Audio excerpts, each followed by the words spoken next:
Hello students, this is Vipasha Garg.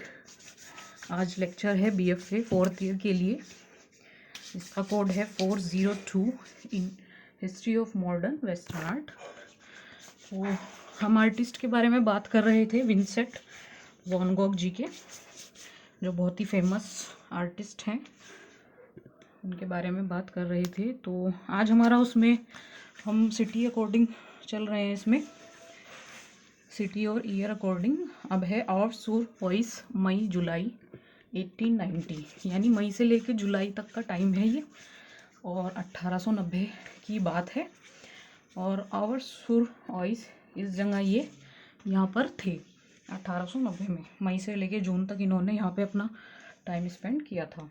ठीक है, मई 1890 में वैन गॉग ने सेंट रेमी में क्लिनिक को डॉक्टर पॉल गैशे के पास पेरिस के उपनगर ओविस सुर ओइस और थियो दोनों में स्थानांतरित करने के लिए छोड़ दिया। मतलब 1890 में जो गॉग जी थे, उन्होंने सेंट रेमी में, ये सिटी का ही नाम है, जो उनका क्लिनिक था, उसको डॉक्टर पॉल गैशे के पास पेरिस के उपनगर ओवे, ये पेरिस का उपनगर है जो आप पढ़ रहे हो, ओवेस सुर ओइस, ठीक है, पेरिस का उपनगर है ये, और थियो दोनों में स्थानांतरित करने के लिए, मतलब इन दोनों के लिए उन्होंने ये छोड़ दिया था।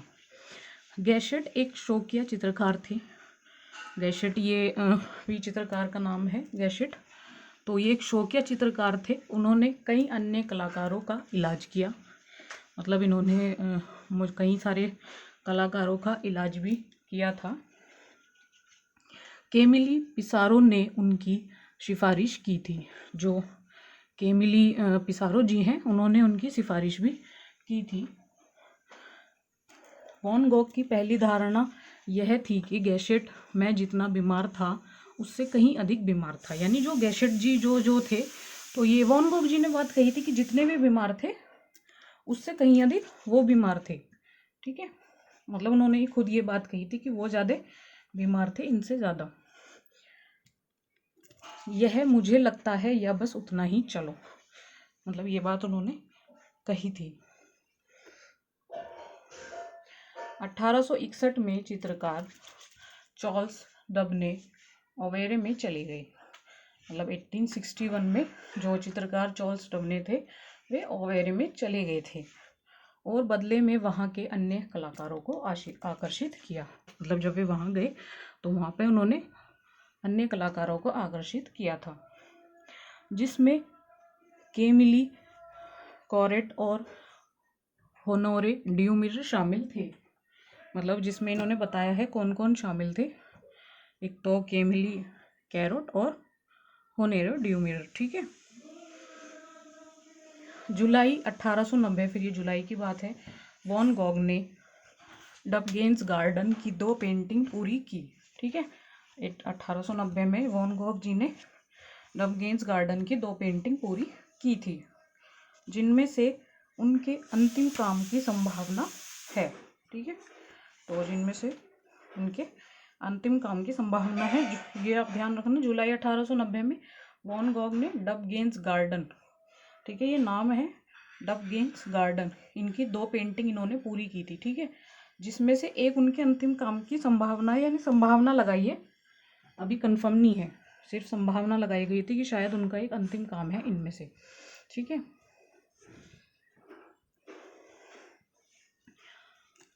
सेंट रेमी में अपने आखिरी हफ्तों के दौरान, ये बताया है यहाँ पे कि सेंट रेमी में जो उनके आखिरी हफ्ते थे, मतलब जो उन्होंने वहाँ पे बिताए थे, उनके विचार उत्तर की यादें पर लौट आए। ठीक है, जो उनके विचार थे, मतलब उत्तर साइड की यादें थी, वो लौट आए थे, और लगभग 70 तेलों में से कई जो ओवर सुर ओइस में कई दिनों के दौरान चित्रित किए गए। यानी इन्होंने 70 के करीब तेल चित्र बनाए थे। ठीक है, वहाँ पे ओवरसुर उसमें, तो उस दौरान इन्होंने चित्रित किए थे, वो उत्तरी दृश्यों की याद दिलाते हैं।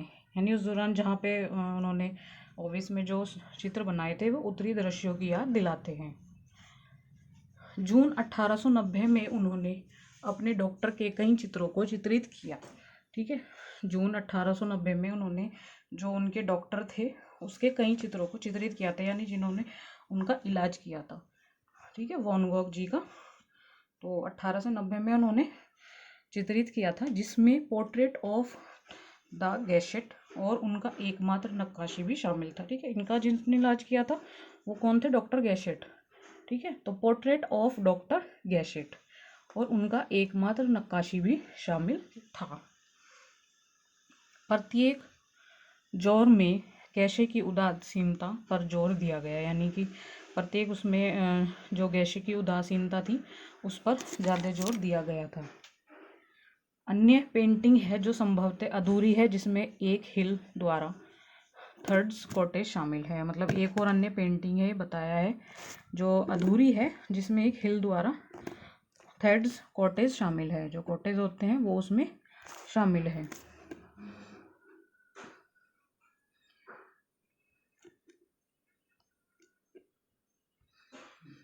जुलाई में वैन गॉग ने लिखा था कि वह पहाड़ियों के खिलाफ असीम मैदान में समुद्र के रूप में असीम नाजुक पीले में लीन हो गए थे।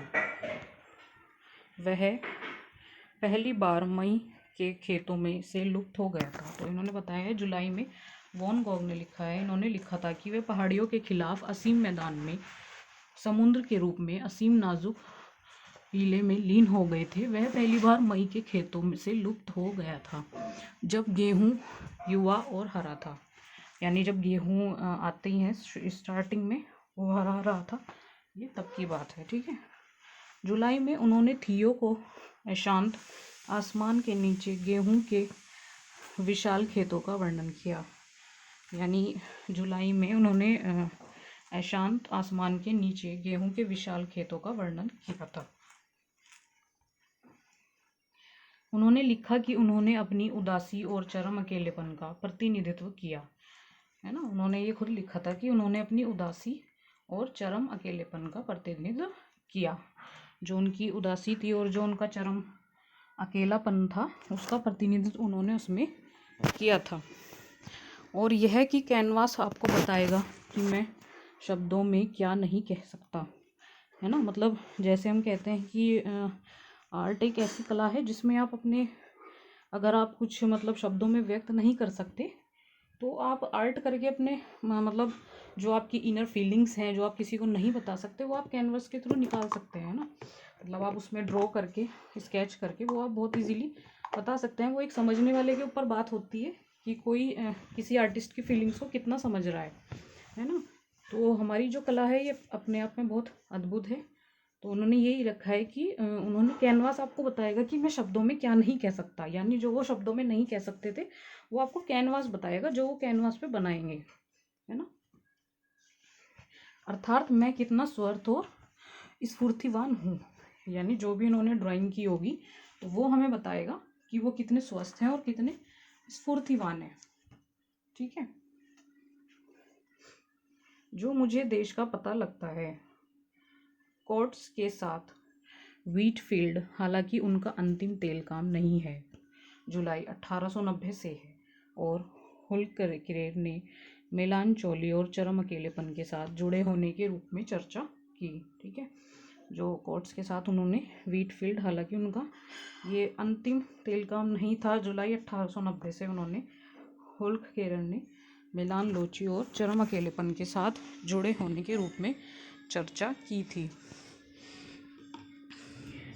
हुलकरेर ओवर्स से 7 तेलों की पहचान की है जो कोवे के साथ व्हीटफील्ड के पूरा होने का अनुसरण करते हैं।